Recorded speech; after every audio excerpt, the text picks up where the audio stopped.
Okay. Now that means I got to tweet it out. No, just kidding. Howdy. How's everybody out there in YouTube land tonight? We got a few folks there in the chat room already. We got Driveway Workshop with Jim Bashir's. Awesome Wood Things is Matt Haas. And Simply Wooden Creations, who is also on our panel, which is Russell Claridy. And Dave Hart is out there in the chat. We also have Greenbaywacky up here on the panel this evening. Good to see everybody so far. And what we're going to be talking tonight about is ways to make money with YouTube.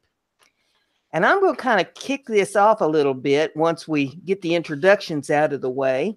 I'm going to start by talking about monetization a little bit and explain what we're doing. But we'll go ahead and introduce ourselves to everybody that might be out there in the chat that doesn't know who we all are. And I'm Brenda G of Brenda G's Designs, of course. And this is my channel. And we have Greenbaywacky. Dave, tell them a little bit about your channel. I was busy tweeting out the stream. You're putting me on the spot. I don't know what I do. What do I do on my channel? I don't know. Crap. It's improvised everything. No, just kidding. Sorry. I'm a comedy channel. I'm comedy and live streaming, and I really try to help small YouTubers grow and as much as I can on my live streams. I love to help the community grow. Love to make funny videos. I make music, song videos, a little bit of everything. And the prayer stream on Thursday evenings. And I do a prayer stream, yes. I'm a man of many talents, I guess. That's once a week. That's on Thursday nights, yes. We also have Jimbo5312 in the house, and Paul's Messy Workshop is in the house. Good to see you out there, both of you. Next on our panel is Russell Claridy of Simply Wooden Creations. We'll let Russ introduce himself, talk about his shows a little bit. Hello, everyone. I'm Russ from Simply Wooden Creations. You can find me on Twitch under Simply Wooden Creations, simplywoodencreations.com, on Twitter under Simply everything. Just type in Simply Wooden Creations into Google search and you will find me. Mainly my channel is about woodworking. That's about the most I do is woodworking. And then I have a live show for those of you who might not know. I have a live show on Saturday nights at 8 p.m. Eastern Standard Time called Let's Talk Shop with Russ.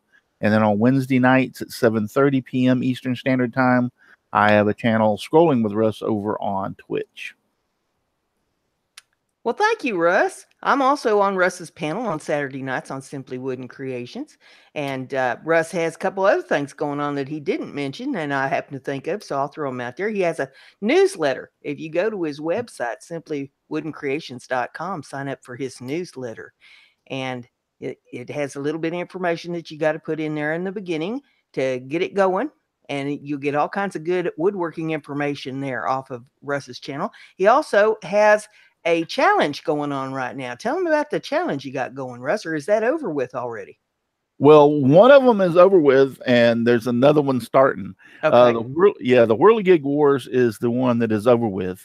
That's where you make a whirligig and enter it, take a 2-minute video, and send me the thing and put it on your YouTube channel, and then I put it on a playlist. That had just finished yesterday, matter of fact, last night at 12 p.m. Eastern Standard Time.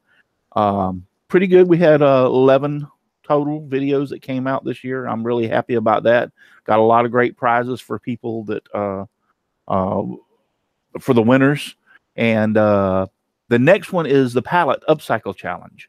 That started today. Matter of fact, I was going to try to get a video out on my YouTube channel and out on Facebook to talk about it, but I'll end up getting that out tomorrow. I just didn't have enough time today.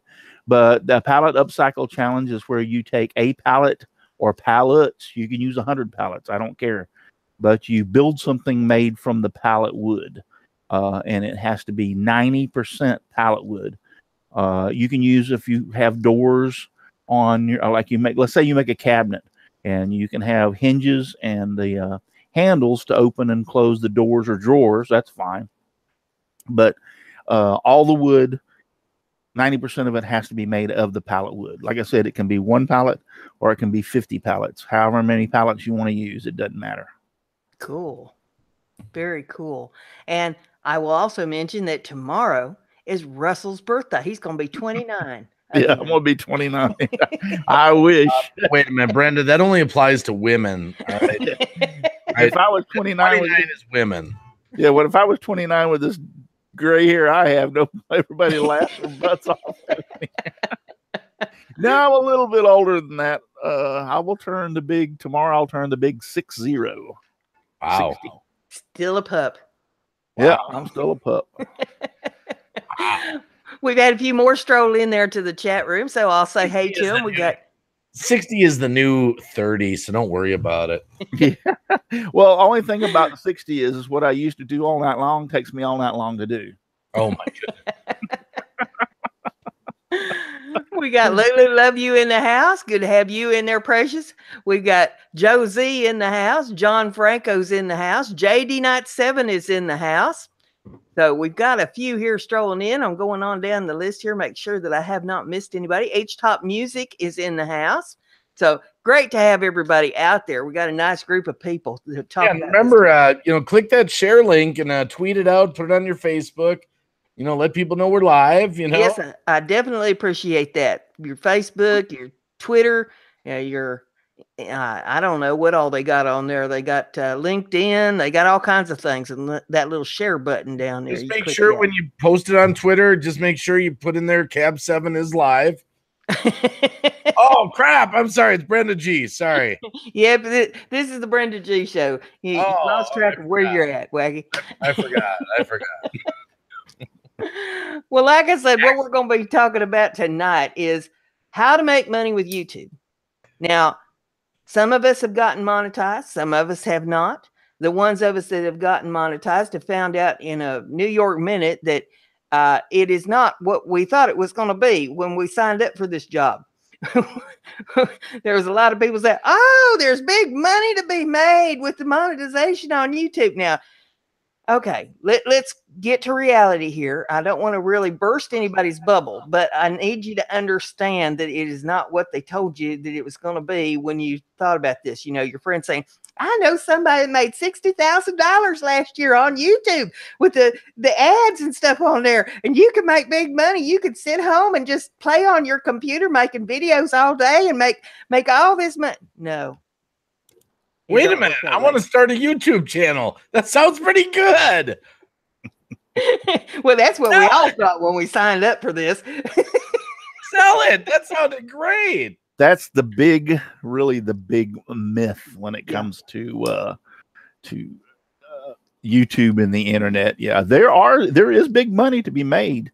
Yeah, but you have to be a whale in the pond. Yeah, well, you have to be. Your channel has to be kind of like unique.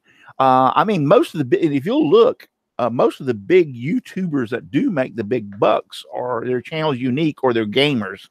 A lot of gamers have big channels like that, playing that stupid Minecraft game or whatever it is. I say it's stupid, but they're making tons of money playing it.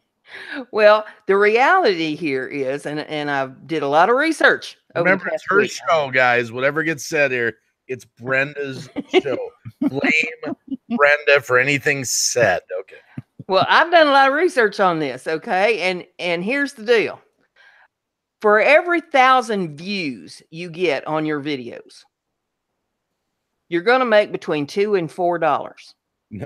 Where did you read that? That's way too much. Okay. And I'm saying that is overblown figures. Overblown.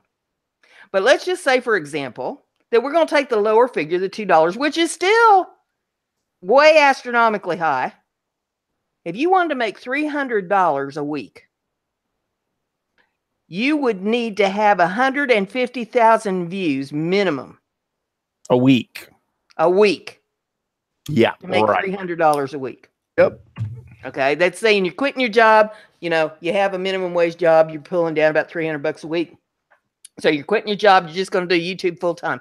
You have to be making 150,000 views a week minimum to be able to do that. And you might not even make it then, depending on whether people view your ads or not. So you need to start crunching some numbers. Look at your analytics, which we're going to cover next week on looking at your analytics on your channel and figuring out exactly what it is that YouTube goes by to calculate all this. All right.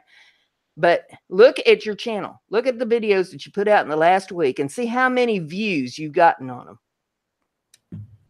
And figure out, okay, am I anywhere close to this? And what do I have to do to get there? I talked to a gentleman the other evening that has 70,000 subscribers on his channel. And he said, you can check it on Social Blade on his channel. And I did, but he says, I make about $250 a month on monetization off of YouTube. Now, if you're not anywhere near close to 70,000, and I think we can roughly assume that the folks that's watching this channel probably are not close to 70,000 subscribers on their channel, you're probably not going to make $250 a month on your channel. So there has to be other ways for us to make money with this, because monetization probably is not going to work. You might be able to go to the fast food restaurant, maybe once a year, with the money that you make off of YouTube. You could eat dinner at Brenda's house. Yeah, I could fry up some possum for them. You got lots of beans. I've seen her garden. Yeah, we got beans. We got beans and maters for sure. But what's a bean? What is it? How do a bean? I never heard of that. Bean? We got beans. We got beans and maters. Sorry. But that's reality here. With this monetization thing is not what we thought when we got into all this. It was going to be this easy money. We just going to sit here and make these videos, and that was going to be it. All right. So with that said, I'm going to cover a few other ways real quick here, and then we're going to get to our other panel members. But you can sell merchandise on your channel. Let's say you're an artist and you do artwork, and you can use your channel to either promote your stuff on whatever medium that you have it on, whether it's Etsy or eBay or, one of any of a million different sites out there to sell your product, your own website, whatever it is, and use it for promotion. They call that white labeling. Test market products you create on YouTube and then run the quick starter for funds, which is called crowdfunding. There, you can do auctions on your website of your products, or you can offer services off of your channel. And that leads me into consulting. If you're good at editing, or you're good at making banners, you're good at doing thumbnails, you're good at something that you think that other people would pay you to do, that is a consulting fee. Maybe making websites, whatever, and you can use your channel to promote those things. So there's some ideas for you, some rough ideas on things that you can do. I'm going to check some of these off because I've got a mess of them on here. No, you're right, because you still owe me that $75, Brenda. I didn't get it. I'm waiting for it. It's okay. The check's in the mail. Got my PayPal, right? Okay. The check's in the mail. Okay. Another thing you can do is tutorials. There's a way that you can do pay-per-view on YouTube for like $2.99 per video. Each person pays that much to view your video. But there again, you have to have pretty good following to be making any money with that. If you've got 10 subscribers and there's only maybe going to be 10% of them that's going to watch it, that's one. So you might have made $3 on doing that. So you really need a good following of people that's going to want to pay to see whatever that content is that you do on the pay-per-view. Tutorials. If you want to do tutorials on your channel, you can do that as a pay-per-view as well. Let's see. I did that one. Patreon. If you have content that you think people will pay to see on your channel, you can do it through Patreon. And there again, you have to download it onto YouTube, and then you do it as not private. What's that other one, Wacky? Are you talking about unlisted? Yeah, unlisted. That's the word I was looking for. Do it as unlisted, and then you put it over on your Patreon channel. Nobody can see it on YouTube, but they will see it on the Patreon, but they have to become a patron. And you set up whatever your fees are per month over on the Patreon channel. And so that covers, you know, the biggest part of this here on ways that you can do it. But I wanted to delve into it a little bit deeper. And I thought Fireman was going to be in here to talk about affiliates. Now, the affiliates, you go through places like Amazon. Amazon is the best example I have of this because I happen to be an affiliate with Amazon. And you can sign up for their affiliate program. You show products that you purchase through Amazon.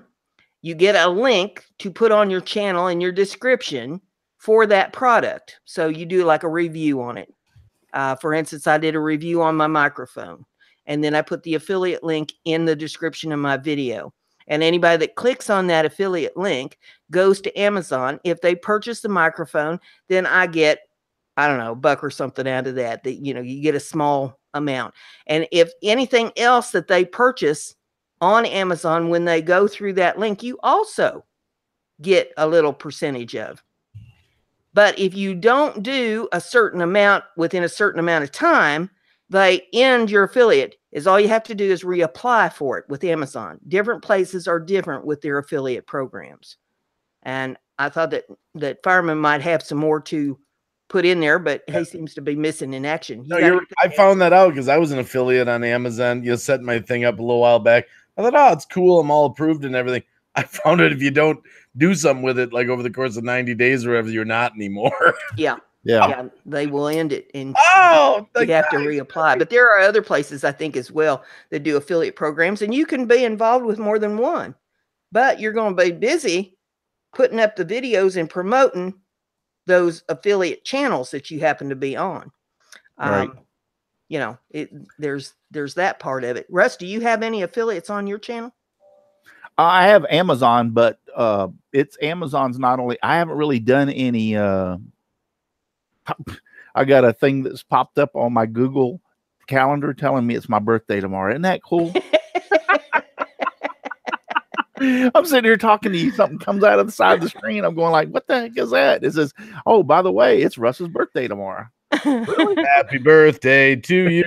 Happy birthday. See, I hope every day. You, Russell. Happy birthday to you. Cool. Anyway, I have affiliates. Yes, I have not got into the affiliates on my YouTube channel as of yet, where I'm doing the videos like you're talking about. But I do have affiliate links on my all over my website. Matter of fact, every page has an affiliate. I put something on every page, so actually 3 or 4 things. So, but I've thought about doing a few of the affiliate things just to see how well I would do on my YouTube channel, just to try it out for the heck of it. And that is an excellent point that you brought up about putting the links on your website, putting them on your other social media. Yes. It doesn't have to just be through YouTube. You can put that stuff everywhere. If you're doing consulting, you can put that link out to your consulting stuff everywhere. It doesn't have to be just on YouTube. Right.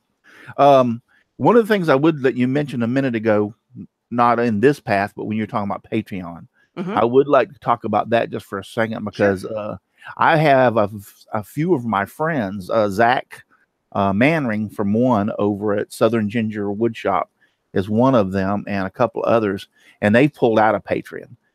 The reason being is, number one, I know quite a few people that use Patreon, and nobody is making really any money off of it.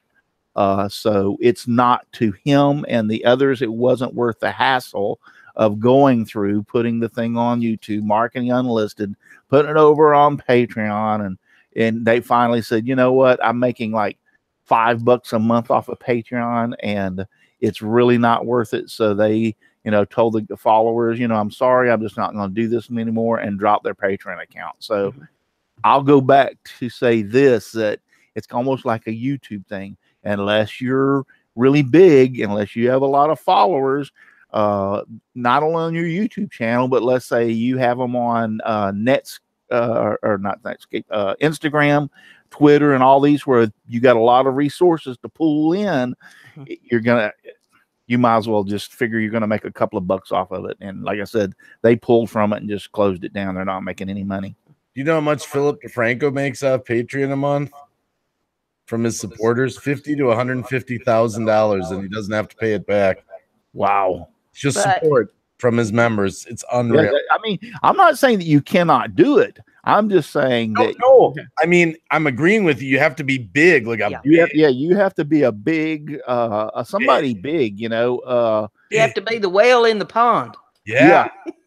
Yeah, you have to be. I don't even bother promoting my Patreon anymore, really. I don't even have. I was going to open one, and then I talked to a few of my friends, and they said, "Don't do it. It's not worth the time." Yeah. And so I just backed away from it because I don't have that. I mean, I have a pretty good following, but I don't have nothing like any of some of these guys that are making $150,000 a year. Yeah, and Jimbo, I see your question out there, and I will get to that in a minute, but I wanted to follow through on what Russ was saying about the social media. You have to, and I'm just getting this through my thick head, you have to be able to work all the social media that you can muster in order to be able to promote everything that you are doing online. If you are trying to make any money at this, you have to get into every social media. And hey, I'm still trying to save up to get the smartphone, because a lot of that you can only do with a smartphone. So, you know, we are all learning. We're all trying to figure this whole thing out. But yes, you have to be able to get into all those and get as many subscribers on as much social media as you can get, so that you get your advertisements for your channel or for your Patreon or for your consulting or your affiliates or whatever it is you're doing. Because you have to get it out there in front of as many people as you can get it in front of. And remember that when you put it up there, there's only going to be a certain percentage of the people that actually are following you on your social media that's actually going to see it. Right. Well, yeah.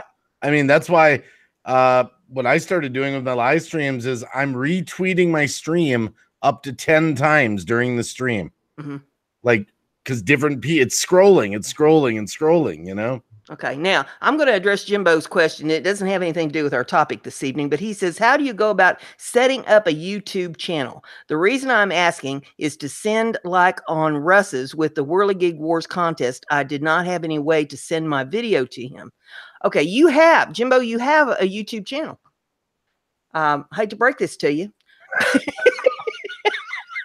Break it gently, Brenda. Be gentle. You're on YouTube, so you have a channel. If you go up into the upper right-hand corner of your screen, you'll see your little picture up there. If you click on that, it brings down a little menu. And on that menu, it says My Channel. And you can go to your channel. And then from your channel, you'll go into your creator studio. And on the left-hand side, there's going to be a menu over there. And there's a live stream. And if you click on that, a little menu comes down. And there's different ways that you can do videos to put on YouTube. If you are having an issue with this and can't figure it out, get with me or you know, anybody you feel comfortable with that's doing videos here on YouTube, and we'll walk you through it. We'll show you, you know, what you need to do. We'll do screen shares on Hangouts or, you know, whatever it is that we need to do to help you. But yeah, hate to break it to you, honey, but you have a YouTube channel. Yeah, remember to name it Brenda G's Designs 2. Brenda G's Designs 2. Number 2, yeah. Yeah, the name of your channel, Jimbo 5312, is Jimbo 5312. So there you go. That's the name of your channel. Oh, it's really not hard to get a YouTube channel. It's one of the easiest things. Yeah. I mean, you got to have a few things. An email address, if I remember correct. It's been so long. I've done it so long, many years ago. Gmail. Yeah, Gmail. Yeah, a Gmail address. And there was a couple of more things, but I can't remember what they were. Yeah, Luana says, what I hear y'all saying is temper your expectation and plan to broad spectrum your efforts. Work smarter and not harder in promoting yourself. Yep. What I appreciate is you all helping. Thank you very much, Luana. Yeah, we're just trying to help everybody and ourselves as well. You know, this is a collaboration for all of us to learn how to do this. How do we work smarter, not harder, in order to make better channels, put out better content, and, you know, do this thing so that people want to watch our channels. You're not going to be able to do this on a sub for sub. The sub for sub is okay to a certain extent. I don't have anything totally against it. It helps show that you have better numbers on your channel as far as subscribers, but it can also hurt you if they're not supporters, because you're not going to be getting the views if they're not actually coming to your channel to see your content. Right. And let's say you got, I'm just going to use a round number here. You got 10,000 subscribers on your channel. You want to think that at least 10% of those people are coming to view your videos. So that'd be 1,000 people to see your video. Now, if you're only getting 100 views, that's not close to 1,000. Nope. If you're getting 100 views, you got 9,900 subscribers that are worthless. Exactly. So yeah, that's where the sub for sub is really going to hurt you if people are not watching your content. You want people to come to your channel that are actually interested in what you're putting out there. Yeah, exactly. So, Russ, we're down to the last part of this, as far as what I've got here on my list. You have sponsors over there on your channel. So yes. I wanted you to talk a little bit about sponsors and what they look for in a channel and how they find you or how you find them, and what it entails to have sponsorship on your channel. Okay. A few things about my channel. When I first started my channel out, it was really just a scroll saw channel, and I was going to do nothing but scroll sawing. And because I've been doing scroll saw since 1979, or I've owned a scroll saw since 1979 or 1980. So just trying to give you a little background here. So I started off just wanting to do scroll sawing, and real quick that my channel wasn't doing well. I was kind of like y'all. My channel wasn't growing that big, so I wanted to diversify. I decided that I needed to do, and I'm a general contractor in the state of Florida. So I've done construction my whole life. I've done woodworking my whole life. My father was a carpenter. My grandfather was a carpenter. So I did other aspects of woodworking, but just not on the YouTube channel. So I decided I was going to diversify my channel and do more other woodworking to help draw in more people. Because I had that in the very beginning, even though I'm retired, I had that YouTube dream that I'm going to make a lot of money off of this, just like everybody else. And I woke up one morning and realized that's a bunch of bull crap, because you're not going to do it. So anyway, so I decided to diversify, and I went from there. Now, here's what you have to almost have like a business plan. And in my mind, I had kind of a business plan. The first thing it is like, who do you want to not only attract to your channel as subscribers and followers, but who do you want to attract to your channel as sponsors, if you have that in mind? Okay. So I had that in mind of what I wanted to grow, which was my direction was the woodworking channel. So that was my business plan. Let's try to suck in sponsors that are, Rockler's my sponsor, Rockler Woodworking, Klingspor. Let's try to get these people, encourage them and to watching your channel, seeing your channel. So that was first part of my business plan, was to do that, expand into different areas of woodworking so I could get a lot more people and a lot more sponsors if they came along. Okay. The second part of the plan is I decided, and this don't work for everybody, this happened to work for me and for my channel, what I wanted to do. I wanted to make my channel look as professional as I possibly could.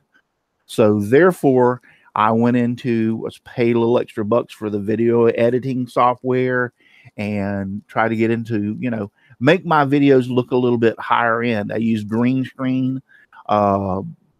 I have a green screen room set up for nothing. It's a bedroom that's 14 by 20 that is nothing but camera equipment and green screen room that I have set up to do my green screen. So all my intros, if you go back and look in my videos, were done on the green screen. So I wanted to make my videos and my channel look very professional as I possibly could, get them to look. And then and naturally you want to provide content. Don't get me wrong. You got to provide some content also. So that was the second purpose. And the third thing is I wanted to act professional. I mean, there's nothing wrong with having a little fun on my channel. And I like to encourage, especially on you know, Saturday nights we all have a good laugh, and there's some crazy things that go on there occasionally. But you know, I try to make the channel very professional, where we bring woodworkers in to talk about woodworking. We're not just sitting around twiddling our thumbs, so to speak. So you know, we don't cuss on my channel. I don't cuss on my live shows. Like I said, I know there's channels out there that do it, and there's channels out there that do it and they make a whole heck of a lot more money than I do. Don't talk about me that way, Russell. No, but I'm just saying. But my point is, that's the direction I wanted my channel to go. So by doing those things, you know, God's been, you know, good to me, because the next thing you know, the first sponsor I ever got was Devobal Technologies. The guy saw my YouTube channel, saw some of my videos, liked it, contacted me. He does web design and development. He has a company that does it, and says, hey, sent me an email out of nowhere. Says, hey, I do web design and development, and I saw your website, and I'd like to talk to you about giving you a brand new website. Well, first off, my website was pathetic before I met him. And then once I met him, at first I was skeptical. I'm like, yeah, right, sure. This guy wants to give me a new website. He wants to host it and do all this. Sure. Lo and behold, he was very truthful. His name's Frank Condon. He's the owner. A very nice guy. He gave myself a website, and we even gave away websites on my channel, on my show, I mean. So that was my very first. He contacted me. He liked what he saw. He liked my channel. That was the second sponsor that came around. I don't even remember my second sponsor off the top of my head. I'm trying to think of who it was. But anyway, there's only one sponsor out of the sponsors that I believe. Oh, FastCap. FastCap, for instance, I did a video on the FastCap 2P10, which is a super glue kit. And somehow the owner of FastCap found out about it, watched it, and was so impressed he contacted me, and boom, there you go. That was the second one that believe that came along. So, and that was it. I think I've only contacted one person out of all my sponsors, solicited them, so to speak. Other than that, most of my sponsors have contacted me. And the things that they said, we like you, we like your channel, we like what you're doing, you're very professional. So in my line of who my sponsors are, they look for the professionalism, and that's what they're out there, and that's what they want. And so now, I'm not saying every channel has to be a duplicate of mine. I'm not saying that anybody that wants to do anything different, it's not going to work out, because that's not the truth. There's so much diversified stuff on the YouTube that you can be crazy and wacky and have a good. I heard that. And have a lot of good followers and make some money off of it. So just because it works for one person doesn't mean it won't work for another person, or doesn't mean it won't work for a lot of other people. There's a lot of stuff that can be diversified and done on YouTube. If a person is looking to get sponsorship, about how many subscribers would they be looking at having on their channel in order to have sponsors even consider you? My first sponsor that came along, which was the Devobal Technologies, which I believe was like 2 or 3 years ago, maybe a little bit more, but at least 3 years ago. I don't think I had but maybe 1,500 subscribers. Wow. I'm shocked. Yeah. Yeah, my first sponsor that came along. Now, my channel's grown very rapidly through the last 3 or 4 years, but my point is, when my first few sponsors came on board, I was in, let's put it this way, I know without a shadow of a doubt I was less than 2,500 sponsors. And if I'm not mistaken, Devobal, I was only around 1,500 sponsors. So, see, it wasn't the subscribers. He stumbled across me, and he just liked your content and liked what you was doing. And right. Cool. So yeah, I wasn't that big whenever the first few come along. Now, then I rapidly started growing, and I guess I gained interest in a lot of other areas, and the other ones came on board as just one, as the time progressed over the last probably 3 or 4 years, probably 4 years now. Yeah, about 4 years. Now, have you actively been seeking out the sponsors, or have they been seeking you out? No, like I just said, I've only sought out one. All the rest of them, out of the what is it? 6 sponsors, 5 or 6 sponsors I have, which is Devobel, Fast Cap. Here they're coming up. Fast Cap, Rockler, Seiko, Bear Woods, Klingspor. It's out of the 6. Seiko was the one that I actually went for.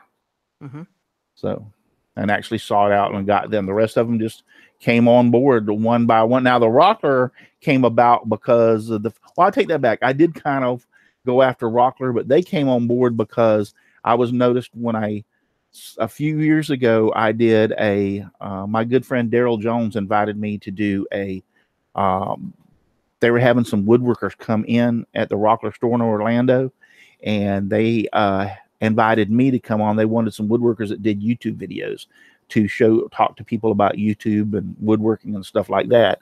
So once I got invited up there, they saw my YouTube channel, and actually I work for Rockler now.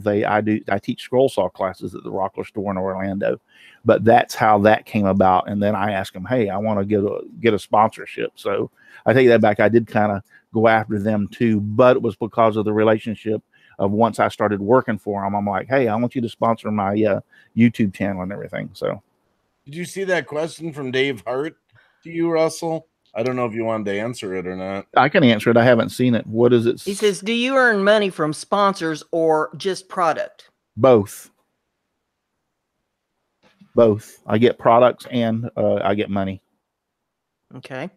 Brian on the go wants to know, what about different types of videos on one channel? Mine, for example, are travel vids and competition shooting videos. Good idea or not? In my personal opinion, I don't see a problem with it, but therefore you have to, if I was going to do 2 totally different things, I think I would have 2 YouTube channels.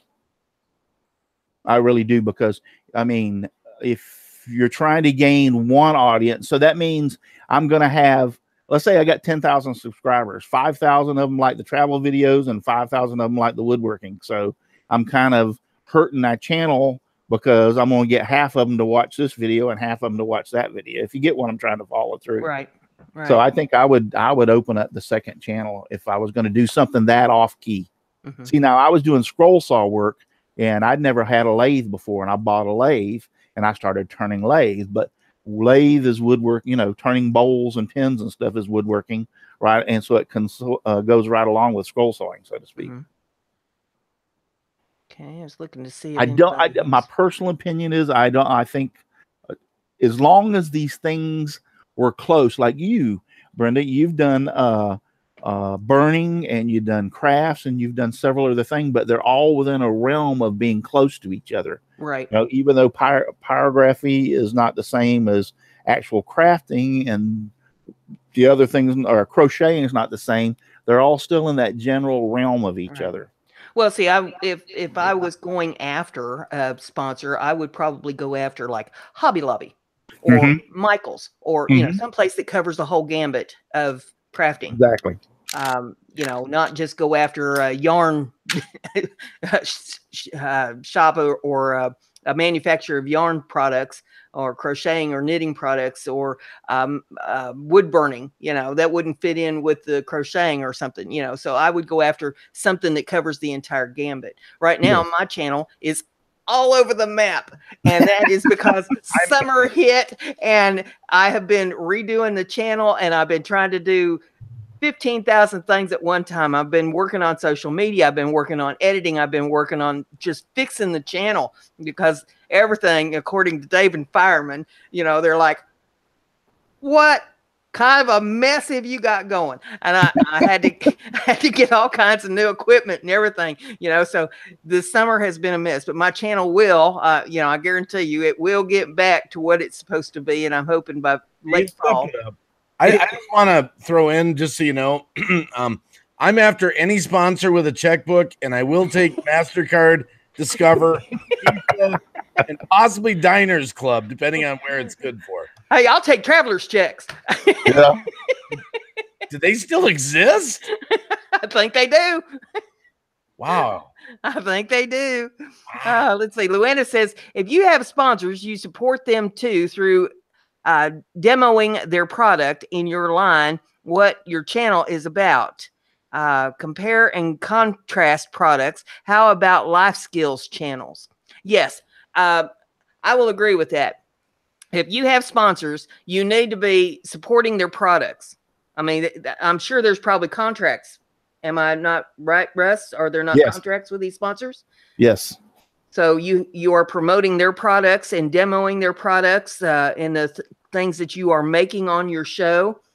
For example, if I had Hobby Lobby as a sponsor, the products that I would be using to make the crafts and things that I make would be coming from Hobby Lobby, and I would be mentioning that in my video and saying, hey, look, and I would probably even have them as an affiliate if they offer an affiliate program, and have the links in the description where if you want to buy this yarn or you want to buy this paint or whatever it is, then they would be going to that affiliate link to purchase the product. So, Right.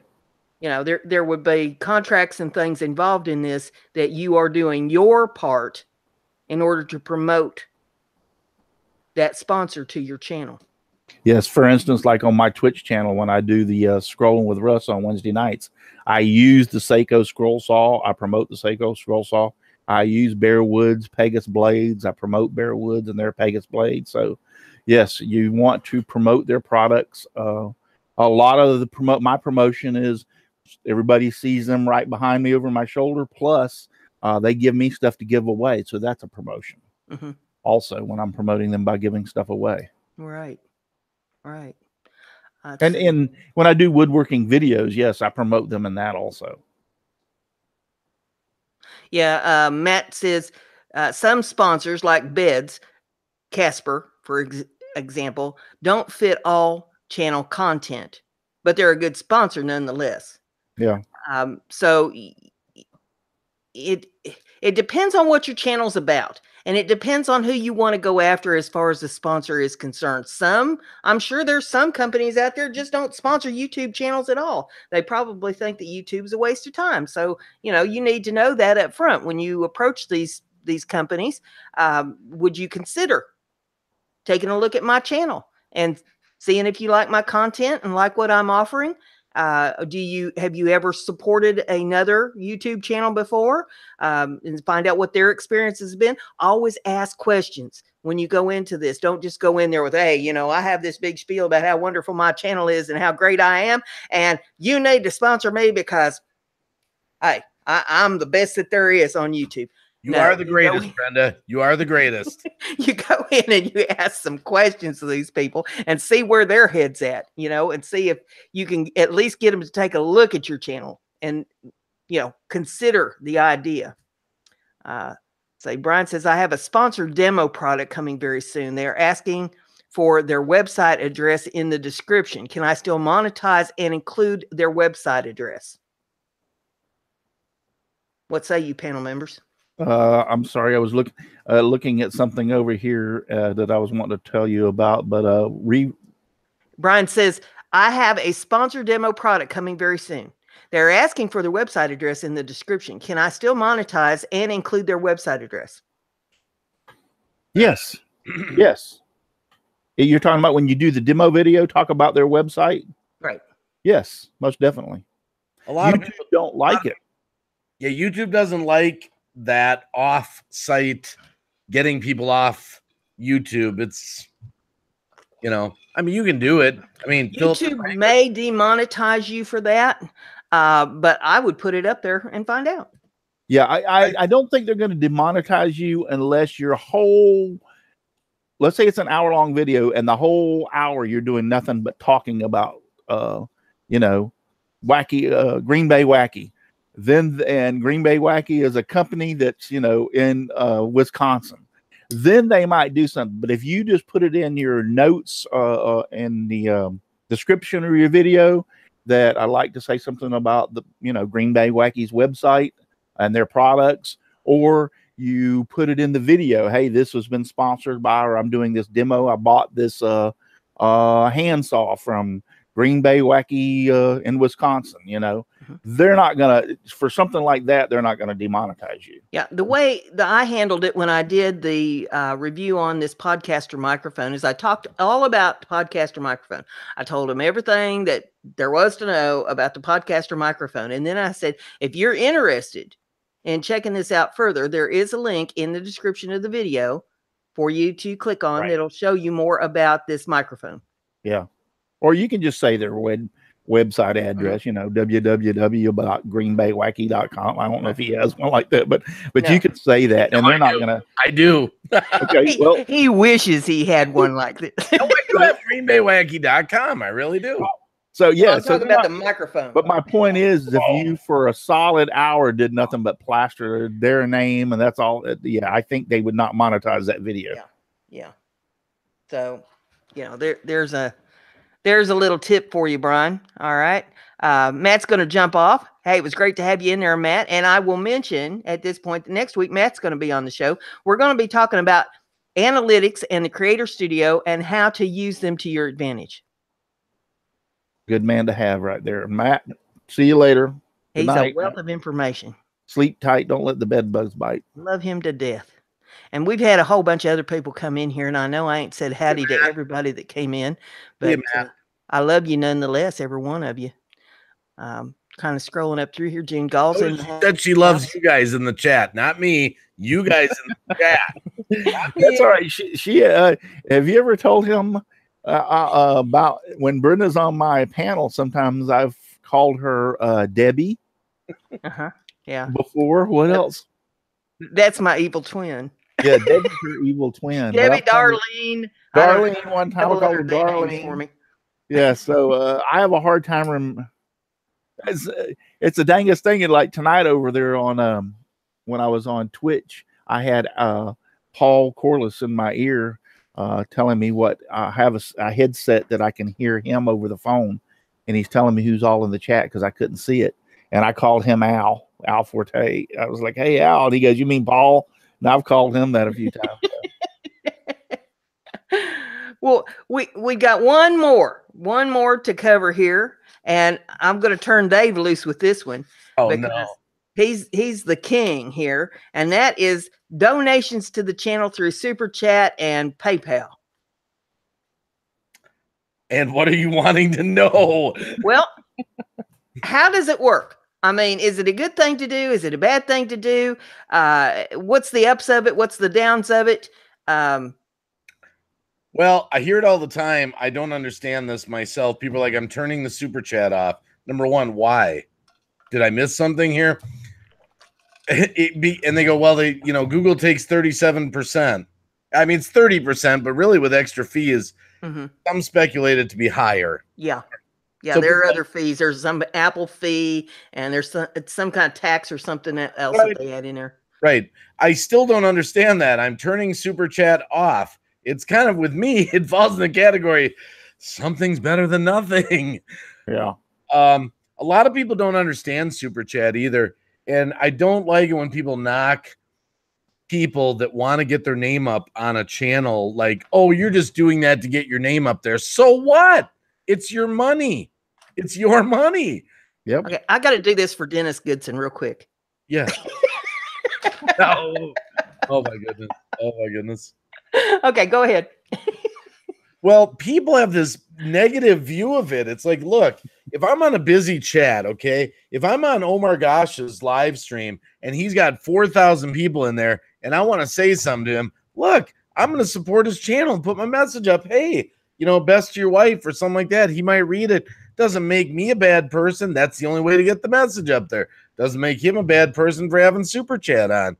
It's like, there's so many different ways. You can use it as a tool sometimes, but, people get the wrong idea about it. Like, it's a bad thing if people won't PayPal you. I've heard that a lot. Like, people are like, well, just PayPal me. I don't want to lose 37%. But you're taking away something from them that they might want to do. They might want to have that thing go up and light it up. Like, look at me. Nothing wrong with that. Josie is asking, Green Bay, any way to use PayPal to pay a lower fee? Streamlabs. But there's kind of a flip side to Streamlabs. A lot of people don't realize this. Streamlabs can set you up through your OBS, through your PayPal. Sounds great, right?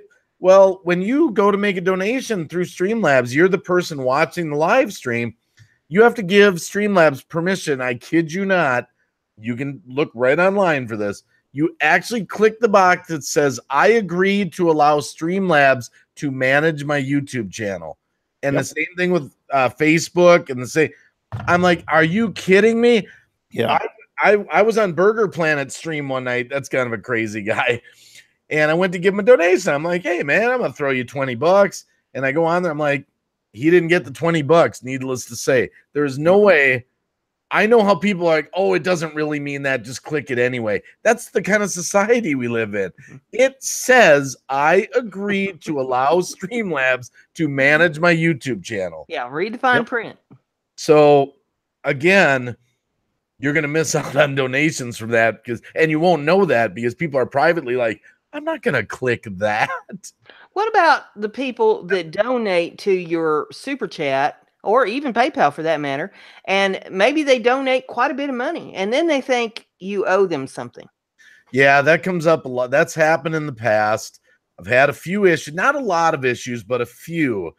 And it's a very bad position to put a channel owner in when you're someone, when you when I super chat a channel, I'm giving you my support through the super chat, and I don't expect anything back ever, never. I'm telling you, I like you. Here it is. You're doing a good job, you know. And yeah, it's happened before where people use the super chat to try to buy me, and then they come back later and they'll say like, well, do you realize I donated $1,400 to you over the past year? And they want something. It's like, it doesn't work that way. You're not buying me.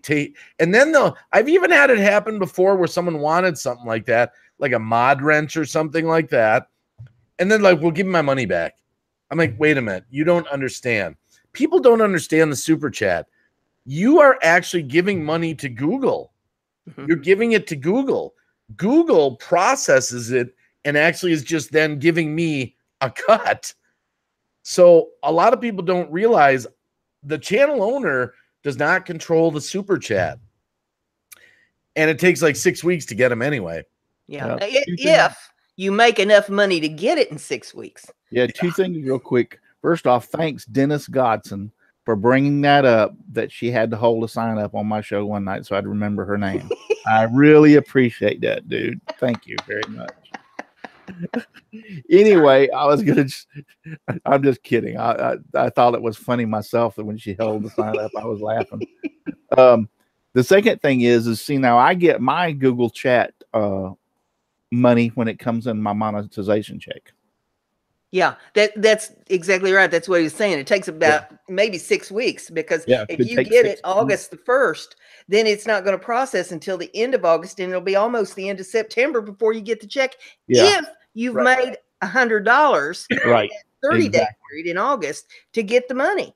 Exactly. If somebody gives you $20 and then you're monetized and maybe you're making $1 a week on monetization, by the end of the month, you've made $24 and you ain't getting no check probably for about 4 months. So, Well, I am totally not against super chats at all. I've said this before. Don't ever worry about who super chats you, how they want to spend their money. It's like, if you know, the idea of PayPal. I was on a stream or watching a channel the other day, and they were just like so negative about the super chat. And they're like, PayPal me.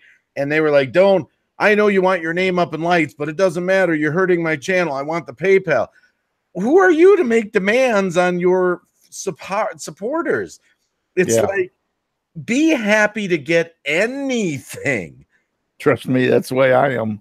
Don't ever worry about how it comes. Let them do what they feel moved to do if they want to, and be thankful. Thank you so much. You know, I have never had a super chat and said to myself, oh crap, I wish they wouldn't have done that. You know, HSFL Paranormal says that super chat doesn't even make any sense until you're past 4,000 subs. What say you? Well, number one, you have to remember it's part of being monetized. You know, the super chat, they took that away from people. But you Right. can shut the super chat off and still be monetized. Oh, Yes. oh yeah, yeah. But I don't understand why people would not want it. That's what I don't get. Why would you not want it? What Green Bay is saying is you can't. I think what the gist of it is you can't even use the super chat until you're monetized. Yeah, what I meant to say was they took that ability away from channels. Mm-hmm. They took you used to be able to be enabled for super chat. Jeepers, before the new rules, I think it was 100 subs. Yeah. Yeah. Anyone that live stream could get a super chat. But what HSFL Paranormal's saying that super chat doesn't even make any sense until you're past 4,000 subs. What do you think about that? Well, it's not even an issue. It's academic because you can't even enable it unless you're 4,000. 4,000. You know what? Not necessarily true. Because you don't have 4,000 subs, neither do I. So does it make no sense for us to have it? I do now. No, I'm just kidding. I'm making a joke. I just got him the other day. But I mean, you know, up until now. Look, I think what HSFL Paranormal is probably implying is that if you have lower subs, I think they're implying you'll have lower numbers in your live stream, so you're probably not going to get it anyway. Is that kind of the way I'm reading that a little bit? I'm not sure exactly what he means by that. Yeah, let's see. Yeah. So what does that? Super chat can only be used in the live streams. Right. Yeah, super chat is only for the live stream. But I guess what I was saying is I was on a channel the other night. I was really impressed. This channel had 1,200 subs and they were monetized. Okay, we need to back up here a minute because now HSFL Paranormal is saying, so what does that mean to be monetized? Yeah, he don't even know what monetization is for your channel. So let's explain monetization. Explain it real quick. Let's just go over from the perspective of the new rules on YouTube since they are the new rule. Your channel has to have 1,000 subscribers subscribe to you. Then of your videos, your combination of videos, live streams, whatever, your videos, let's just say your videos, you have to have 4,000 hours of watch time. So people have to come to your channel and watch 4,000 hours of stuff. Within a 12-month period. Then it repeats. It's always, it's not just like one time, you're done, you're always monetized. You got to keep producing. Yeah. And so the benefit to that is that YouTube says, hey, okay, now they review you, though. You have to qualify. You got to get reviewed to get it. It's not an automatically given to you. But let's assume you jump through their hoops and get it. I'm happy Brenda got it finally. Again, happy for you, Brenda. Thank you. Yes. But the thing is, all it means is that now YouTube will run ads on your videos and you can enable your super chat. So when you do live stream, people can donate to you. Basically, that's what it amounts to. And you have to sign up for AdSense in order. AdSense, yeah, it's through AdSense, and AdSense is still going strong. My take on that, Evan, there was a little bit of I'm still confused myself a little, but I believe that AdSense is still going to process money. They're just not going to provide as much analytic information. Is kind of the way I'm seeing it. I haven't seen a different processor of the money like YouTube sort of made it out like AdSense was ending, you know? Yes, it's not. AdSense is still going to monitor or do the money, but they're backing off on the analytics. Yes, it's going to be held separately. Yes, yes. Yeah, and then you have people that's not interested in monetizing their channel. They don't care about super chat because they're just in here for fun. They're just in here for making friends, the socialization of the whole thing. It's a hobby for them, and so they're not interested in this at all. But you have other people that, you know, like say, got into it thinking, hey, I can make money at this. Look at all these channels pulling down these big, you know, six-figure incomes off of YouTube. I can do that too. There's a lot of work involved. This is not going to be a sleep at your desk thing in order for you to do this. And we were talking about this last night on my live stream, the overnight live stream. People forget this.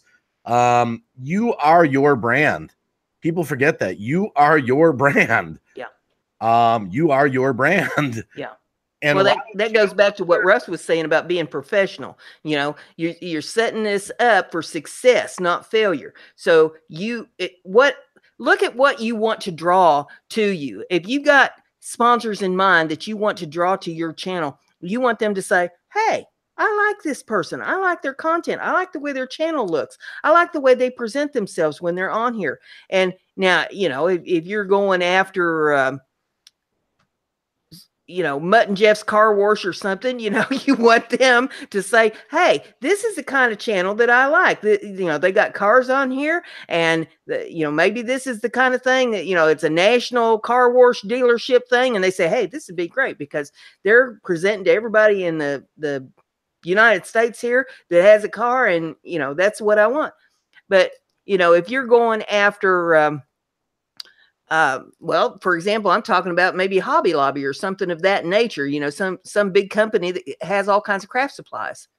Then that's how I want to present myself, something that they want to have. I'm not going to have a drama channel. I'm not going to have an inspirational channel. I'm not going to have a comedy channel. I'm going to be doing something with crafting. And that's why I say my channel right now, all over the map. And I'll be the first one to admit it. I go trying to. But, you know, I would say this, don't knock yourself too bad, Brenda. And the reason being is, I don't think a small amount of variety on your channel is bad. I know that they kind of want people to, they kind of say that you should be in a niche or a niche or however you want to pronounce it. Everyone's different, a niche, you know, and it should be one thing and you're always that way. If you're a little different, but you're still selling yourself as the personality of your channel, if your overall audience is okay with it, it's nothing wrong with a little bit. I mean, I'm a little bit, I don't do just comedy videos. I do rap music videos. I do the prayer stream. I do it-yourself videos. I'm a little diversified, not a lot. I'm trying to sell my personality all the time, though. It's just me, you know? right. Well, the one thing that I would say that you have in common with everything except maybe the prayer stream is the energy. And I'd say a good sponsor for you would be like Monster drinks. or Red Bull. Yeah. Red Bull gives you wings. Yeah. 5 hour energy. You know, it goes back to what I was saying whenever I was talking in the very beginning, when you first start your YouTube channel, and I didn't think about this in the beginning, but you really need to have kind of like a business, treat it like a little business, have a little business plan. What direction do I want to go in?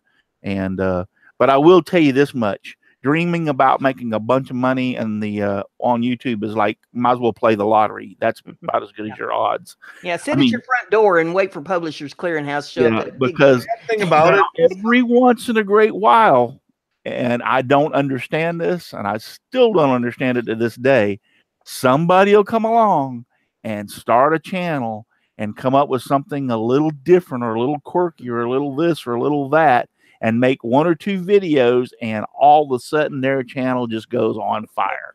Yeah. I've never been that lucky. I don't know anybody personally who's had that happen to them, but it can happen.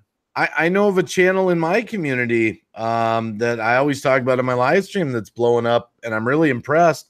They got inspired. Mystic Phoenix Mobile Gaming is really blown up with over 50,000 subscribers now in just a matter of months.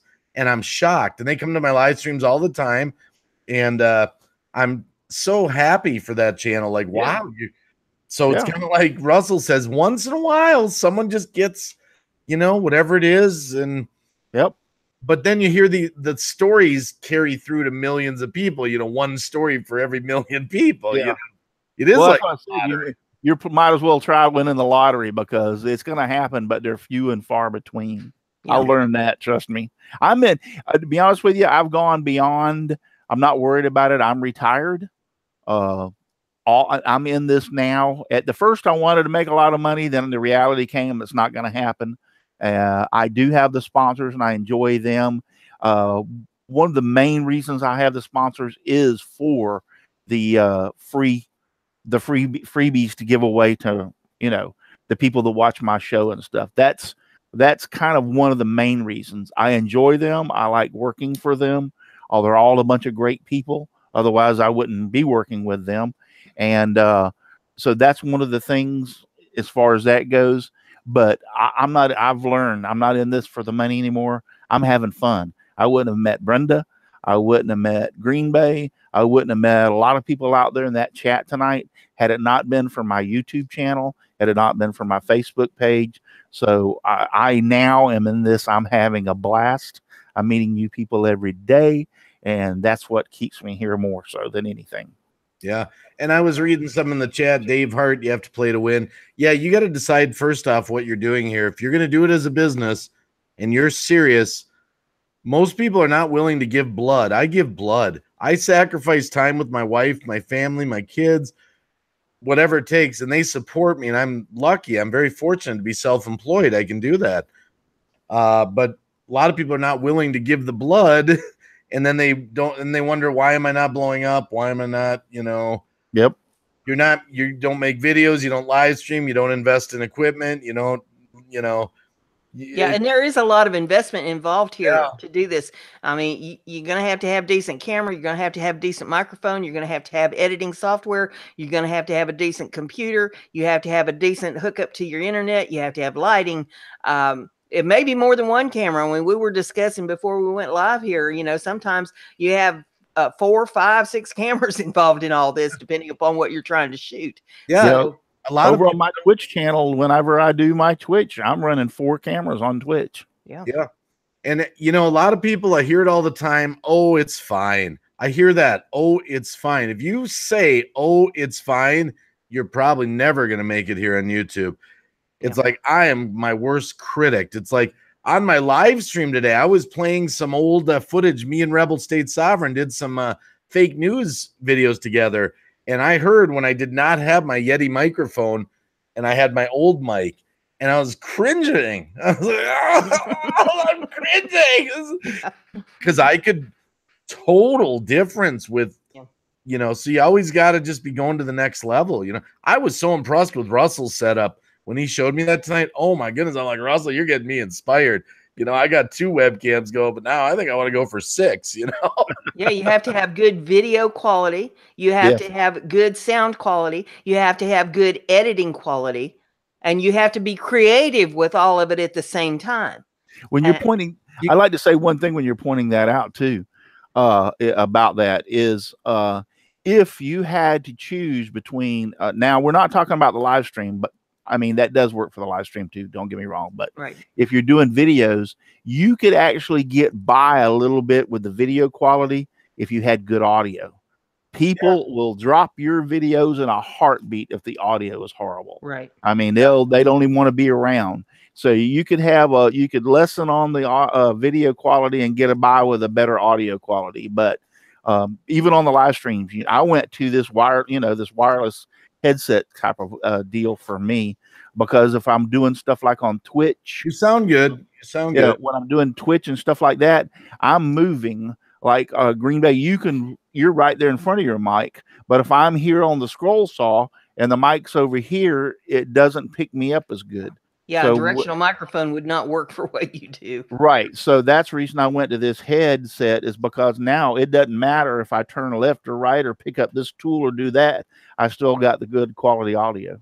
Yeah. And, you know, a lot of people don't even realize how powerful just a simple cell phone is. I'm shooting like HD videos with this freaking Samsung. This is a Galaxy 7 Edge. This is a 7.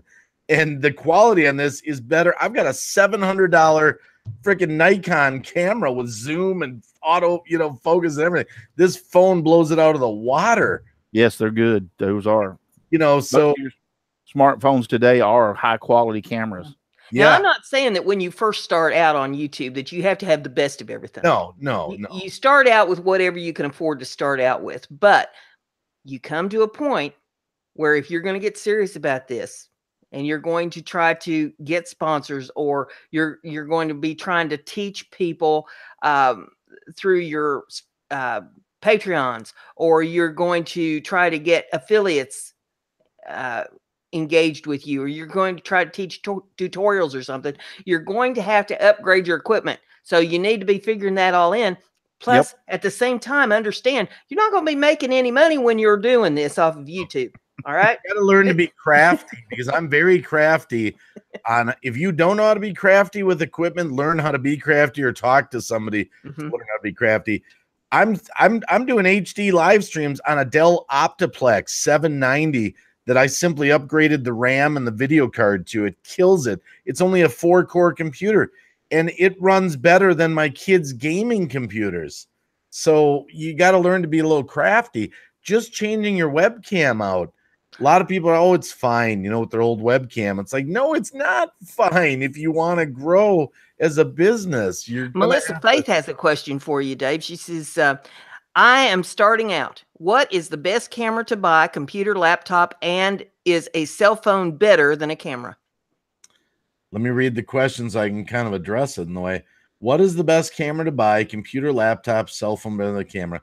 Well, here's what I'll tell you. They all have different functions. Here's my take on it. I prefer a desktop or a laptop for, what I'm doing with my editing and that kind of thing. For streaming, I prefer the desktop. And the reason being, a lot of people don't realize this.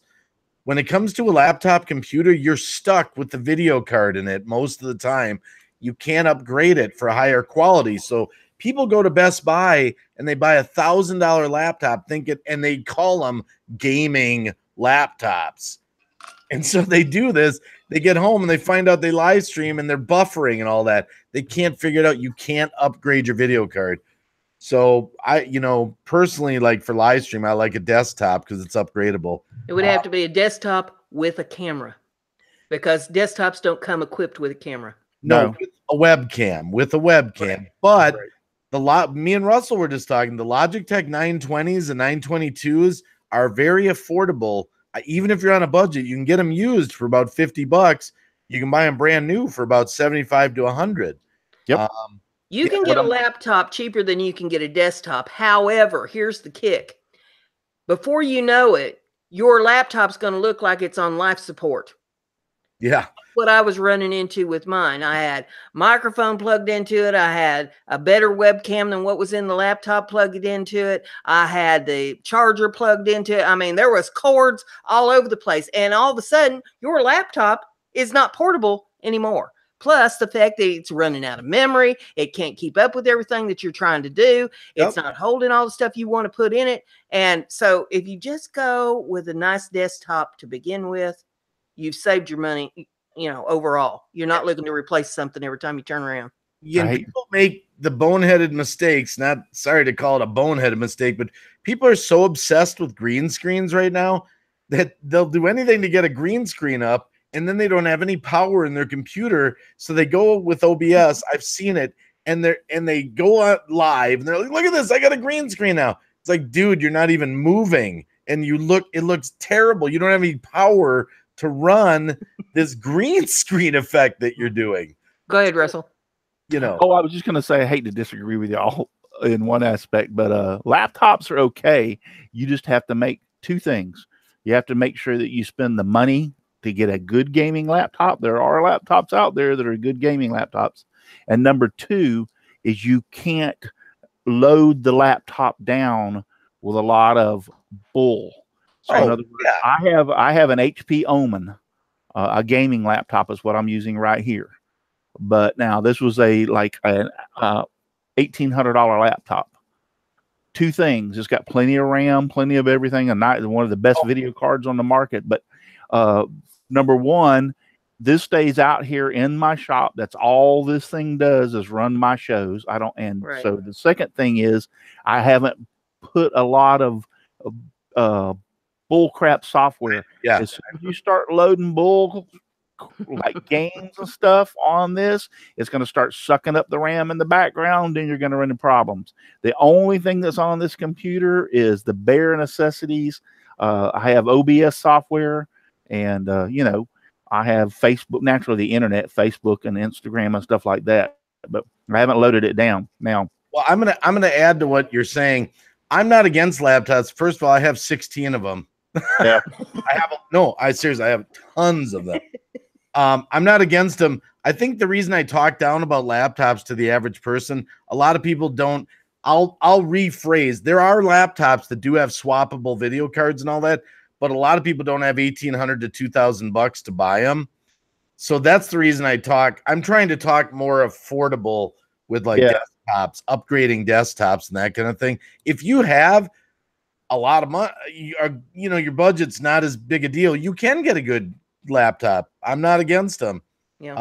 I'd prefer to I get love my laptop, but I love my laptop for lots of things. I don't want my laptop tied down by Well, laptop. but I didn't want a desktop. The same aspect. I didn't want a desktop out here in my shop, Right. so to speak. Yeah. Right. I mean, I can actually. I've got a cover for this. It's on a mobile portable stand, so I can fold it down and I can cover it up so it doesn't get dust on it. And it's portable. I can move it from this here over to my scroll saw for Twitch, so it's very portable. Even though it has a lot of cords, everything is designed to be portable for this. So, but then I agree with him about the Logitech for a webcam, the 920 or 920. Those are, I have 4 of them, and they're fantastic webcams. For your now for your YouTube videos, I did a lot of research and I bought one of these. And once I had bought it and used it for a while, I was like, wow, this thing is like fantastic. You can get these video cameras for like around $300. I think I paid $289. I have 3 of these now. So video cameras, but this is the Vixia HFR 700 by Canon. And it does 1920 by 1080 at 30 frames per second. Very high quality looking type for the price. I mean, you're talking about, like I said, I think I paid $289 for this one. Daryl Jones, a friend of mine, just bought one a while back when I recommended to him. He found his for less than $300. You have to just search around. It uses an SD card, that's what you want now for SD cards. Right. And it also has, and most of these cameras this size, this small, do not have this. It also has a mic and an auxiliary jack output, so that I can hook up this microphone that I'm wearing right now will plug right into this, so I get good sound quality. And it also has an HDMI and another port on it. So for the amount of money that you're going to be paying, I've got 3 or 4 of my friends that I've suggested this to, and they've bought one of these and they love them. So that's not that's not a lot of money in all sincerity. $250-$300 for a video camera that does all this will do. It's very portable. Not a webcam. That is an actual this is not a camera. webcam. This is a video camera. Okay. If I wanted to make a recommendation to anyone that's on a budget, what I would recommend, this is just me, my experience, I'd recommend like a phone, like a Samsung 7 or above, and a laptop that's got at least a minimum, if you're on a budget, something you'd get off Craigslist, 8 gigs of RAM would be bare bones minimum, and like an i5 or an i7 processor in it. The two together could handle making videos for you on a budget to start out with. You could get a phone like this for $150, even on eBay. You could get a laptop like that for $125, $150.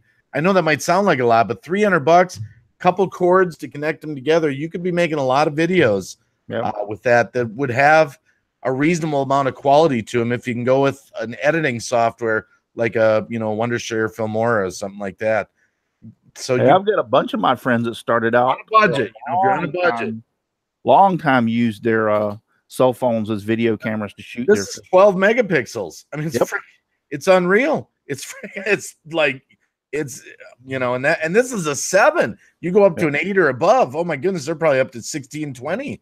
And I have friends that swear by their tablets too. They say that their tablets are the best thing since sliced bread. They wouldn't have a computer for all the tea in China, and they swear by the tablet. So it just depends on who you talk to and what's working for them. But some of the people that are bragging about their tablets, again, it's all a matter of your budget. You can go to Best Buy and buy a $79 tablet. Mm-hmm. You can get them, and they'll call them a 4-core, but they're really not. It's rated different in a tablet versus like a desktop. So some of those tablets are very expensive. So it's kind of your budget. What kind of budget do you have?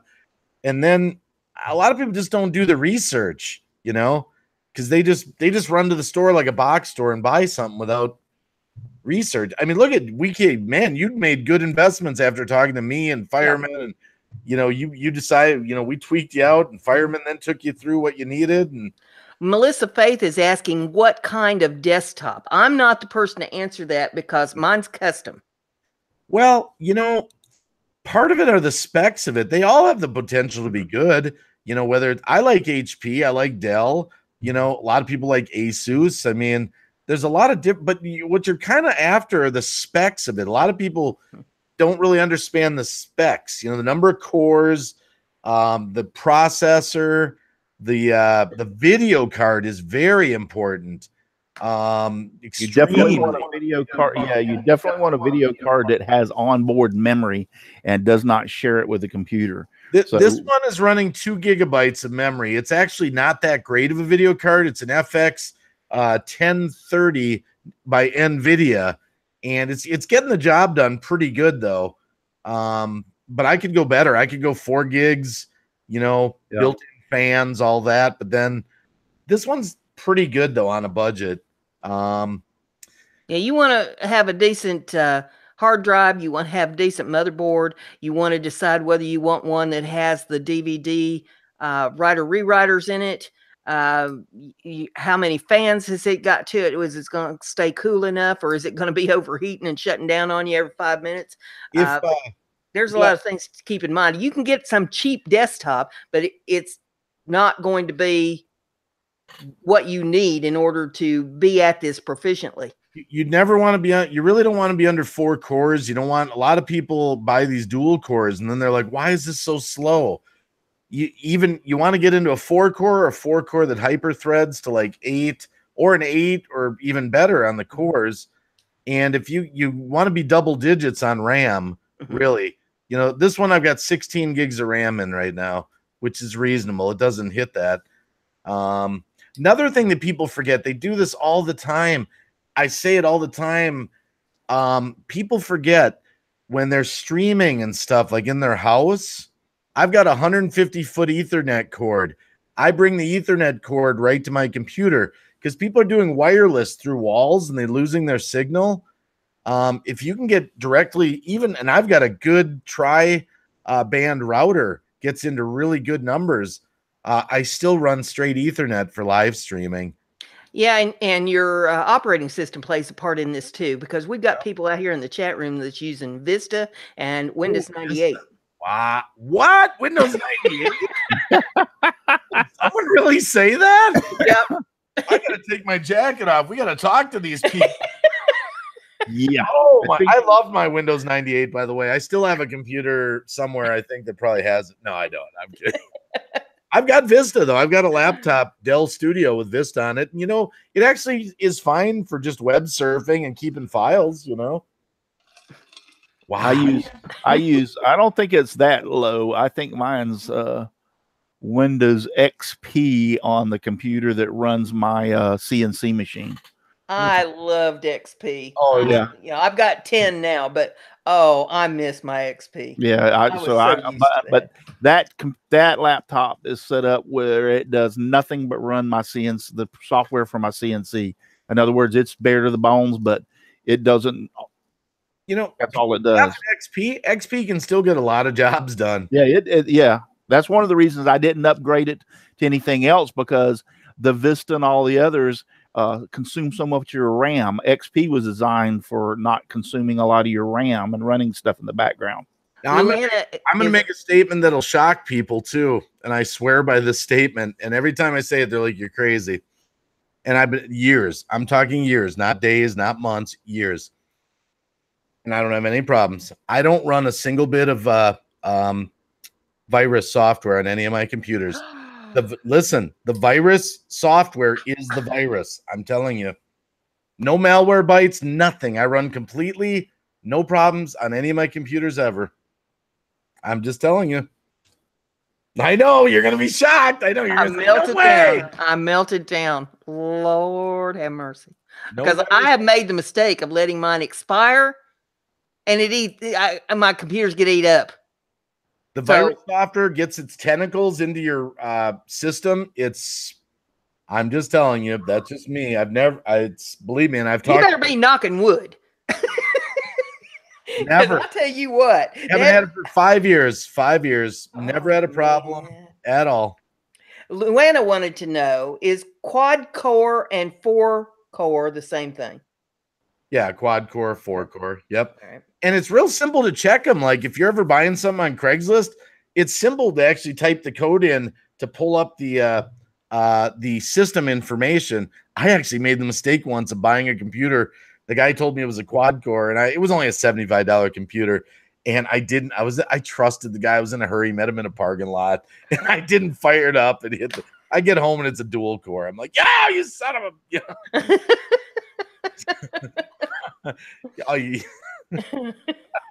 yeah. Oh, mercy. But the other thing too, though, about the quad core is a lot of people forget about the processor. What generation? There's i5, i7, i3. And so when you're down, a lot of these computers are in an i3. You're getting down there, on your processor. You want to get an i5 or an i7. If you can get into a different generation too, it's even better. Okay, so Melissa's saying, so to sum it up, I need a desktop with at least 16 gigabyte of RAM and a Galaxy 7 or higher cell phone. That would be a very good combination. Yeah. Or a good video card on that desktop with RAM on board the video card. Yep. And if it doesn't have a great video card, that can be changed out, but you'll have to adjust your budget. That you'll have to spend anywhere from $100 to $200 to get a good video card. Right, because if you are running 16 gigabytes on that and your video card doesn't have RAM, then what it's doing is taking away from that 16 gigabytes of your RAM for your computer. Yep. So you want to make sure the video card has a couple of gigs of RAM on board it. Yeah. And the other thing too is the third piece of the puzzle, you will want to consider a decent microphone. Yeah. A decent microphone is important. I like the Blue Yetis because they're pretty affordable and easy to use. I've got 2 of them, but we have also 2 backup ones. We have a Yeti Blue we have a Snowball, which is the step down from the Blue Yeti, and those are only about $30 used, about 45 delivered on eBay. Luana says lots of RAM. I am guessing is custom the way to go. As much as you can afford. Yeah. Well, yeah, but don't let it was for me. Yeah. Maybe not for everybody. I mean, you can overdo it. You don't want 60 gigs of RAM. In the same aspect, you don't want 8 gigs of RAM. Well, yeah, and a lot of people start getting into liquid cooled, gaming computers, and they're just some that live streams once a week for an hour or something, and it's like, you get too much. I would say if you got a desktop with 16 gigs of RAM and and probably 2 gigs on the video card, you're good to go. Yeah. And remember also, again, don't forget the router. If you're doing it wirelessly, either get plugged in with straight Ethernet so you can skip the signal. That will increase your quality big time. A lot of people I swear I see this all the time. It's like a badge of honor with people. It's like, but I've got a great wireless router. So what? It's like, put an Ethernet cord. I don't invite people on my show, Let's Talk Shop with Russ, unless they have wired internet, because I've had so much trouble with wireless. Yes. And the thing is, people are like, well, yeah, but my computer is 200 feet away. I'll say it again. I've gone to eBay and gotten a Cat. Oh, jeepers. I think are they up to 7 or 8 now? What are they up to? Yeah, you can get 7 and 8. Yeah. And I got like 200 feet for like $14. I put it on an electrical spool, like you'd run and I just, whenever I would be somewhere in the house, I just run it. Who cares if there's a wire on the floor for an hour while you live stream? Just wrap it back up when you're done. The wife's not going to get too mad at you. And you will like zoom your picture quality so much better. The idea is you're trying to get yourself to move in real time as close to real time as you possibly can. When you talk with your lips move, So. Yeah, Melissa says she has Comcast internet with Wi-Fi.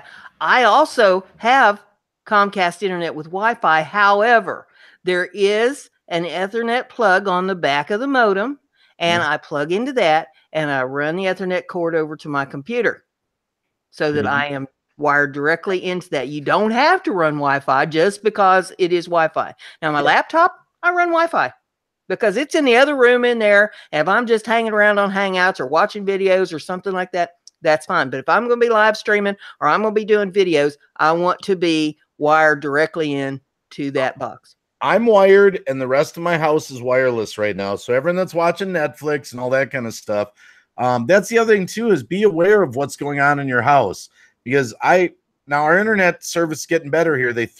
We started out with 3 megabit upload and that was it. I really had to adjust my OBS settings to make that work. But then my kid would jump on with a download or something, there's nothing left and I'm buffering. So now luckily we're up to 6. They doubled it because we're all getting fiber optic in the neighborhood. Melissa's saying that she doesn't understand real time. Okay. Have you ever watched those old videos from, the Japanese video, and they have the noise going on, and there'll be something going, and then, yeah, that's what real time is. The sound needs to match what's going on the screen. So when I'm saying, you're watching my lips on the camera or on the screen, the words need to be matching the movement of my mouth. If it's delayed, that's what we're talking about, real time. Now, there are factors in that. When you go through Google Hangouts for live streaming, it's hard to get everything in real time because you're at the mercy of Google Hangout. They don't move in real time. Right. And sometimes you have guests on your show that have slow laptops and things like that. Right. And so, but you are, as an individual on your channel, on your live, you're just trying to get as close to possible. So when I say, hi, my name is Dave, to you, you see, hi, my name is Dave. Right. Exactly. It's just something to strive for. It's just something to strive for. That's all. Yeah. And I have folks out there in the chat room, Barnyard Chicken, saying, yeah, we have one computer hardwired. Okay. So that's good enough to get going. Yeah. But other people, maybe that's all they had. When I started, all I had was a laptop. But I have looked back at those videos that I did with that laptop, and I have about had a heart attack. Oh man, I ran one on my live stream the other night, my first live stream, where I'm like on my old laptop and there's no webcam, and I'm asking the chat what a moderator is. What did I give him a wrench? And I'm kind of 9 people in the chat, I think I got, grainy pictures. I had that old gosh, I don't even know what it was. It was a Logitech, but it was some ancient model. It was the first one that they ever produced, I think. And the grainy texture on the videos, and the microphone in the laptop just was not of any kind of quality. But you have to start somewhere. But you do. It's what you can afford, because I say it, I get people all the time that say, well, I don't need a webcam. My computer's got one built in. That doesn't mean it's good. Yeah. It doesn't mean, it's built. It doesn't mean it's good. But hopefully wherever you start, you look back in a year and say, okay, this is where I need to improve, or look at how much I have improved over time because I got a different computer. I got a different camera. I got a different microphone. Lighting is set up better. I found a better place to film my videos, whatever. And you look back at it and say, I have made progress over time. Like I say, you have to be creative with this. You have to keep looking at, how can I make this better? Every day when you sit down at your computer to start into whatever your videos are going to be, you look back at what you've done and you say, okay, how can I make this better? Not only with just your analytics, but with your equipment and how you're producing it or editing it as well, so that everything keeps going in a progressive manner and not the other thing back. I want to remind people of, one of the channel killers is not willing to let things go. Yeah. And what I mean by that is, I'm going to say it again. Just because you filmed it doesn't mean you have to upload it. Yeah. You got to learn to cut your videos. People, no, I swear, they're like, well, I filmed it and it's 36 minutes. So what? I have done videos that I threw the whole thing out. Yeah, me too, where I'm like, oh, I blew it on this one. The lighting was off. The audio was off. I've got the cutting room floor. And I've had some, and I'm not into editing much yet. I'm still trying to learn the process on all this. So most of mine, it's what I film is what it is. And I have started into a video, maybe been even halfway through, and something just goes cattywampus. I'm not putting that out there. Yeah. So I'll stop where I'm at, throw that out. Let's start over again, you know, and redo the whole ball of wax. Yeah, last night, me and Cab 7 started our live stream. 7 minutes into it, I knew right off we had problems. I was like, we're buffering bad. This is awful. It's not working. And we told everyone in the chat, look, guys, we're shutting this down. We're going to restart it. And it took me, I said, I'll be back in about 6 minutes. I had to restart my modem, everything, everything, clear my cache, start all fresh. And we had a freaking 4-hour killer live stream in good, but we did have to part with the first one and say, we're not going to go on here. Melissa says, is there a certain program to edit best? Now, she needs to go back and look at our video from last Wednesday because we covered all kinds of editing programs on that show. So if you go back on my channel and you look at last Wednesday's panel stream, you'll find all kinds of information about the editing software. And, I'm just going to say this too. The reason we're just talking about all this stuff, I know we got a little off topic. All I'm trying to put out there into the chat is to train your brain what it's going to take to make money here on YouTube. And it's not just, it's a bunch of things. It's not just one thing. It's a lot of things. And I heard it said, I was watching, I really like this one channel. This guy's a good YouTuber. It's Brian G. Johnson. Been talking about him a lot. He's up there, 42,000. He's great tips, great videos. And, but anyway, some of the stuff I've been hearing is like, if you start slacking with one thing, you'll slack with another. You slack with another, it'll be the third, fourth, and you'll be so slacked off and all the stuff in your channel, your video, your editing, your audio. There goes your professionalism right out the window. Yeah, out the window. I'm just trying to train your brain to think like, look at your videos. It's not good enough. Listen to your, it's not good enough. Oh, I gotta up my, every day I'm trying to get better.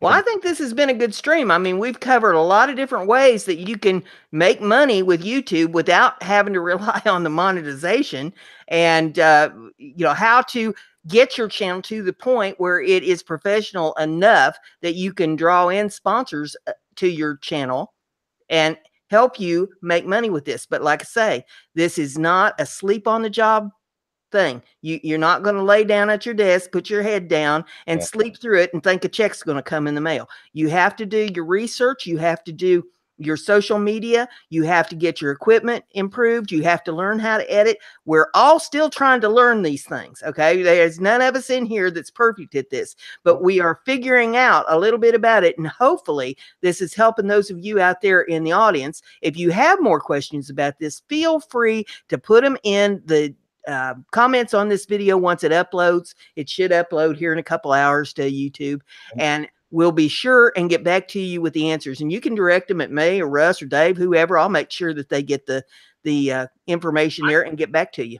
I know some of this works because I know Brenda G's Designs is sponsoring Russell's channel, and I know that he's running her bean videos, and I know that they've come out with a line of t-shirts, Brenda's Beans.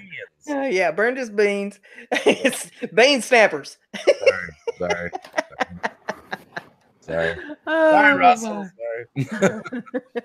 Oh my God. I would like to thank everybody that's been out there in the chat. And I know that I have not addressed everybody that's been out there. Let me pull down the little participants tab here and let's see. I apologize too. I stopped talking to people in the chat. I was so passionate. David's Fish Tanks and Lulu, Azure Muse is out there. David's Fish Tanks, Driveway Workshop with Jim Bashirs, Joe Z, Lulu Love You, Luana Pierce, Melissa Faith, Dutchy Dutch. And there's been a whole slew of other ones that's been in there this evening. And I thank every one of you for everything that you've contributed here and asking questions of us this evening. And I'll remind you again that next week, we're going to have the panel to talk about Creator Studio with YouTube and the analytics and what that means and how you can use it to your betterment to help you with your channel and what YouTube is looking at as well when they're looking at your figures. So I hope you'll join us next week for that. On a sad note, I did want to put out there that we lost a member of the YouTube community yesterday. She was a dear friend, and she was one of my moderators here on my channel. And that is Becky's Texas Woodshop, passed away yesterday. So prayers out to her family, healing energy. And we are all very upset by that. And she will be sadly missed by the community. So with all that being said, I think there's just thanking everybody that's been on the panel, thanking Dave and Russ for coming on.